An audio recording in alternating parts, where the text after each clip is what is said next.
우리가 모여 있는 바로 이 금요일 저녁 이 밤 시간은 예수님께서 십자가에서 내려오서 무덤 속에 이제 들어가 계시는 그런 시간이 되겠습니다. 오늘 본문 말씀을 보니까 부자이면서 또 경건하게 보입니다. 아리마대의 부자 요셉이라고 하는 분이 예수님의 그 시신을 자기를 위해서 준비해 두었던 그 새 무덤에다가 예수님의 시신을 안치하는 모습을 우리가 볼 수 있습니다. 유대 나라는 이 굴로 된 그런 무덤을 썼습니다. 그래서 큰 돌을 굴려다가 나중에 그 입구를 막는 형태로 했습니다. 예수님께서 죽었던 나사로를 살려내실 때도 돌을 치워라, 먼저 돌을 굴려내게 하시고, 그리고 나사로야 나오너라 이렇게 부르실 때 나사로가 그 무덤 속에서 걸어 나오는 그런 놀라운 부활의 기적이 그때 있었습니다. 그래서 이렇게 예수님도 그와 같은 유대인의 방식의 무덤에 들어가게 되셨습니다. 이 무덤에 들어가셨다는 것은 우리에게 어떤 의미가 있을까요? 예수님께서 십자가에 달려서 죽으신 다음에 우리의 죄값을 청산하는 하나님의 속죄 제물이 되고, 하나님과 우리 사이에 가로막혀 있는 죄를 해결하시고 그 죄값을 다 치르셔서 하나님과 우리 사이에 가로막혀 있는 것을 허물고 원수된 것을 없이 하고 하나님과 우리가 화목될 수 있도록 그렇게 화목의 희생 제물이 되셔서 죽으셨습니다. 그런데 그 죽으신 주님의 몸이 이 무덤에 들어갔다는 것은 그의 죽음이 이제 확실하다는 것, 그가 정말 죽었다는 것을 분명하게 증가하는 사실인 것입니다. 오늘 이 본문에 이어지는 이후에 62절 이하의 본문을 보면은 대제사장과 바리새인들이 이날 빌라도에게 가서 요구를 합니다. 그 무덤을 지키게 해달라고, 그렇게 요구를 합니다. 그들의 그 지키게 해달라는 그 이유, 명분은 뭐냐면은 제자들이 혹시 와서 예수님의 시체를 도적질해서 간 다음에 백성들한테 예수께서 부활했다고 이렇게 소문을 내면은 사람들이 더 혼란을 갖게 됩니다. 이렇게 하면서 지켜달라고, 그 무덤을 지키게 해달라고 이렇게 요구를 했습니다. 예수님이 살아계실 때도 예수님을 버려두고 다 도망갔던 제자들이 예수님이 죽어서 시신이 되어가지고 무덤 속에 있는데 또 나타날 것이라고 이렇게 생각을 한다는 것 자체가 약간 상식을 넘었을 뿐 아니라 이들은 오히려 제자들보다도 예수님이 3일 만에 살아날 것이라는 이런 메시지를 그것을 알아들었습니다. 그래서 뭔가 일이 앞으로 일어날 수 있다는 그런 두려움을 가지고 그들이 오히려 어쩌면 예수님의 제자들보다 더 예민하게 예수님 죽음 이후에 일어날 어떤 놀라운 일에 대해서 두려워하고 염려하고 있었지 않는가, 이런 느낌을 주고 있습니다. 빌라도는 이들에게 경비병들을 데려다가 굳게 지키라고 했습니다. 그래서 대제사장과 바리새인들은 경비병들과 함께 가서 돌에다가 임봉을 하고 그리고 사람을 둬서 무덤을 지켰습니다. 마치 감옥을 지키는 것처럼 그렇게 지켰습니다. 그런데 이렇게 예수 그리스도를 죽게 한 자들, 그리고 예수님을 대적한 사람들이 예수님의 무덤을 이렇게 튼튼하게 지키고 임봉을 하고, 그리고 바위로 판 무덤이니까 어디 다른 데로 갈 데도 없는 그 무덤을 지킴으로 말미암아 어떤 결과가 났습니까? 바로 예수님이 진실로 부활했다는 그 부활이 분명하게 증거가 된 것입니다. 그렇게 지키고 있던 그 무덤에서 예수님이 나오심으로써 이 부활이 확실한 부활이라는 것을 증거하는 오히려 그러한 배경이 되었다는 것을 우리가 알게 됩니다. 저는 오늘 이 시간 여러분과 함께 요셉의 새 무덤에 들어가신 예수님의 그 상태를 생각하면서 몇 가지만 한번 교훈을 생각해 보려고 합니다. 먼저 첫 번째로는 예수님은 돌아가셨는데 자기 무덤이 없었다는 사실입니다. 예수님은 죽으신 후에, 우리를 위하여 죽으신 후에 그분의 그 시신이 누일 수 있는 그런 자리가 준비되어 있지 않았습니다. 성경은 어떻게 말씀합니까? 예수님께서 마태복음 8장에 보면은 활동을 한참 하실 때도 사실은 예수님이 거처가 제대로 없었지 않는가 이런 생각을 하게 합니다. 여우도 굴이 있고 공중의 새도 거처가 있으되 오직 인자는 머리 둘 곳이 없도다, 이런 말씀을 하셨어요. 살아계실 때 머리 둘 곳이 없다고 하신 주님은 돌아가시고 나서 자기의 무덤이 준비가 스스로 소유한 무덤이 없었다는 것입니다. 이것이 우리에게 말씀하는 한 중요한 진리가 있습니다. 그것은 하늘의 영광을 가지신 하나님의 아들이 우리를 구원하러 오실 때 자기를 다 비워서 자기를 가난케 하셔서 우리를 부요하게 하시고 우리를 풍부하게 하시고 우리의 생명을 풍성하게 누리게 하시기 위해서 그분이 그처럼 가난하여지셨다는 사실입니다. 예수 그리스도의 은혜를 너희가 알거니와 부요하신 자로서 너희를 위하여 가난하게 되심은 그의 가난함을 인하여 너희로 부요케 하려 하심이니라. 이거는 단순한 물질적인 것만 말하는 것이 아니겠죠.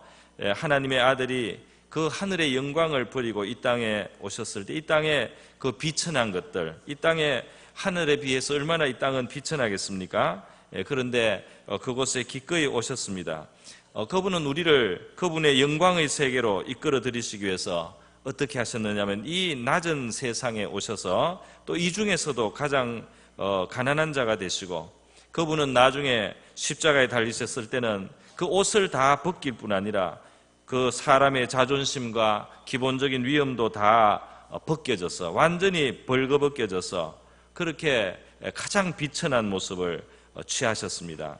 그 비천하고 가장 헐벗은 자리를 그분이 처하기를 택하여 주셨기 때문에 우리가 구원을 받게 되었고 우리가 하늘의 부요를 얻게 된 줄로 믿습니다. 예수님의 가난하게 되심, 우리가 이 사실을 생각할 때에 이 세상의 영광이나 부요에 우리가 마음을 빼앗길 수는 없는 것입니다.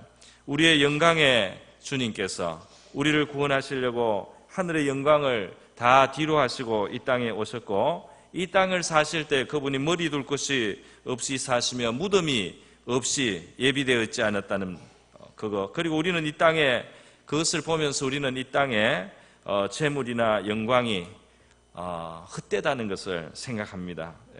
주님이 이 하늘 영광을 버리고 이 땅에서 그렇게 가난하게 사신 것을 우리가 보면서요, 이 땅의 영광과 또 재물과 이 땅의 부귀가 우리에게는 그렇게 중요하게 생각이 되지 않는 것입니다. 만약에 우리에게 그것이 주어진다면 하나님을 섬기기 위한 도구이며 그것을 감사하면서 잘 사용하면 되는 것이고, 그것이 우리에게 많이 주어져 있지 않다 할지라도 우리가 그것 때문에 슬퍼할 필요가 없는 것입니다. 주님께서는 우리에게 필요한 만큼 채워주실 줄 믿습니다. 우리는 우리를 위하여 가난해지신 주님을 소유하고 그의 사랑 안에 살아감으로써 만족하고 기뻐하는 주님의 자녀들이 되어야 될 줄 믿습니다. 그를 가진 자가 참 부요를 가진 자이며 그는 가장 값진 진주이며 보배인 것입니다. 오늘 두 번째로 우리가 예수님의 이 무덤을 생각하면서 받는 교훈은 이것입니다. 예수님의 무덤이 아리마대 부자 요셉의 무덤, 다시 말해서 다른 사람의 무덤이었다는 사실입니다. 이것은 어떤 의미와 상징이 있느냐면 그분은 자기의 무덤이 아닌 다른 사람, 타인의 무덤에 누인 것은 그의 죽음도 자기의 죽음이 아니었다는 것을 그 안에 의미하는 바가 있다는 것입니다. 그는 자기가 자기 죄로 죽어야 될 그 죽음을 죽으신 것이 아니라는 것입니다. 우리 보통 사람들이 자기의 죄의 결과로서 죽음을 맞이해야 된다면 주님께서는 자기의 죄가 아닌 다른 죄를 빌려와서 그래서 그것을 자기에게 지워서 죽으셨고 그의 무덤도 빌려와서 다른 이의 무덤을 빌려서 그 무덤에 안치가 되셨다는 것입니다. 우리 사람은 죄인이고 우리가 죄를 범했고 그렇기 때문에 죄는 우리의 것이고 그리고 무덤은 그 죄의 결과이므로 무덤도 우리의 것이라고 할 수 있습니다. 그러나 그리스도께는 죄도 그리스도의 죄가 아니고 그 무덤도 그리스도의 무덤이 아니었던 것입니다. 바로 우리의 죄 그리고 우리의 무덤을 그분이 대신 취하셨다는 것입니다. 하나님의 아들은 우리를 위한 죽음을 죽으셨고 우리를 대신한 형벌과 심판을 당하셨고 그거에 아주 걸맞게 그분의 영혼이 떠난 몸은 다른 사람의 무덤에 안장이 된 줄로 믿습니다. 빌려온 무덤에서 그분은 그 몸이 누이시게 되었던 것입니다.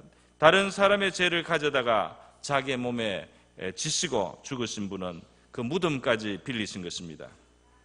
여러분, 우리가 나의 죄를 가져다가 대신 저주와 형벌을 받으신 십자가의 그리스도를 믿음의 눈으로 바라볼 때 우리의 영혼이 죄의 정죄함과 마귀의 송사를 이길 수 있습니다. 할렐루야. 그분이 우리의 것을 가져갔다는 이 사실을 우리가 십자가를 바라보면서 우리가 그것을 인정하고 시인해야 될 줄 믿습니다. 면목이 없지만은, 부끄럽지만은 그것을 그분이 취하셨기 때문에, 사랑으로 그렇게 행하셨기 때문에 우리는 겸손하게 그 사실을 받아들이고, 그분이 십자가에 달려 있는 것은 바로 나의 죄 때문에 그분이 달리셨다는 이 사실을 인정함으로 그분이 하신 일을 우리가 인정해야 되는 것입니다. 그분이 주신 사랑을 우리가 받아들여야 될 줄 믿습니다.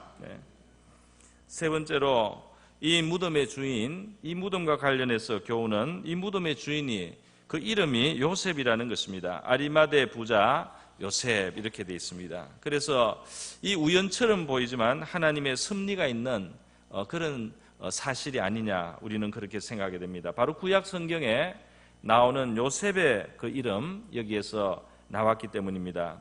요셉은 그 형제들의 시기를 받았습니다. 그래서 은에 팔려서 종으로 팔렸고 억울한 누명을 쓰고 감옥에 들어갔습니다. 그래서 그의 삶이 영원히 이제는 끝장이 난 것처럼 보였습니다. 그러나 하나님은 요셉을 위해서 역사하여 주셨습니다. 요셉은 의로웠습니다. 하나님은 요셉을 가장 깊은 감옥에서부터 건져내셔서 호련히 가장 높은 영광과 권세의 자리로 하나님께서 그를 올리셨습니다. 그리고 애국과 이방 나라들의 대기근을 맞이하여 그들이 다 멸망하게 된 그 자리에서 구원을 베푸는 구원자의 역할을 하도록 그렇게 하셨던 것입니다. 마찬가지로 예수 그리스도는 대제사장들과 또 종교 지도자들의 시기를 받았고, 그를 배반한 제자에 의해서 그 몸값으로 은에 팔렸고, 또 억울하고 부당한 재판을 받고 반란범이라는 누명을 쓰고 불의한 재판을 통해서 십자가의 사형에 처하셔서 이 무덤에 그의 몸이 들어오게 되었던 것입니다. 예수님을 그 죽은 몸을 지키는 군병들이, 경비병들이 지키는 무덤은 말이죠, 보통 무덤이 아니라 꼭 감옥 같은 것입니다. 감옥처럼 군사들이 지키는 무덤이었어요. 그러나 하나님께서 마침내 그를 사망에서 일으키시고 부활케 하셔서 하늘과 땅의 모든 권세를 그에게 주시고 하늘의 보좌 우편에 앉아 다스리는 주와 그리스도, 인류의 구원자가 되게 하신 것입니다. 야곱의 아들 요셉의 생애는 장차 오실 하나님의 아들 예수 그리스도의 그림자와 예표가 되었던 것입니다. 그리고 예수님은 하나님께 순종하고 지극히 낮아지시고 의로운 채로 낮아지시면서 하나님에 의해서 가장 높고 존귀한 이름으로, 주와 그리스도의 이름으로 그가 얻으시고 영광과 존귀를 얻게 되셨습니다. 여러분, 예수님은 순종으로서 그 길을 걸어가시며 낮아지셨지만 하나님께서는 그를 높이셨습니다. 이 그리스도의 가신 길을 우리에게도 따르라고 주님은 우리를 부르시는 줄 믿습니다. 우리 주님을 따라갈 때 우리에게 만약에 다가오는 낮아짐이 있다면 그것은 진정한 의미에서 낮아짐이 아니라 존귀와 영광으로 가는 길인 줄로 우리가 인정해야 될 줄 믿습니다. 주님을 따라가는 길에서 우리가 가는 어려움과 곤란은 우리에게 영광과 존귀를 주는 그 길의 한 부분을 가고 있다. 우리가 이렇게 믿는 것이 옳을 것입니다. 주와 함께 사는 자는 낮아져도 낮아지는 것이 아니며 낮아짐을 통하여 존귀와 영광을 얻게 하시는 하나님의 섭리 속에서 걸어가고 있다는 사실을 기억해야 될 줄 믿습니다. 사랑 안에서 우리에게 존귀와 영광을 주시려고 십자가의 길, 또 자기 부인의 길로 부르시며 나를 따르라고 부르시는 우리 주님의 사랑의 음성을 우리가 귀 기울일 수 있기를 바랍니다. 주님을 사랑함으로 우리가 주님과 함께 끝까지 따라가는, 주님을 따라가는 저와 여러분 될 수 있기를 바랍니다. 기도하시겠습니다.